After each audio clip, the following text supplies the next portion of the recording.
impegni, miei impegni, eccetera, eccetera. In tre non ci siamo visti, eccoci qui. La stagione comincia. Stanotte, oh, posso fare un video? Sì, posso. Ci colleghiamo che poi dirò un po' di cose durante la giornata. Mambo!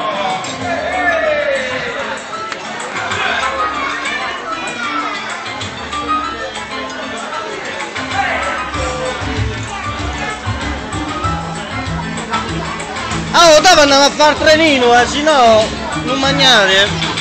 Sì, però tu te metti davanti. Ti metti dietro a me. No, guida lui. No, no, guidi te che sei più maturo. No, lui si mette davanti. La mette dietro. Io faccio il bici.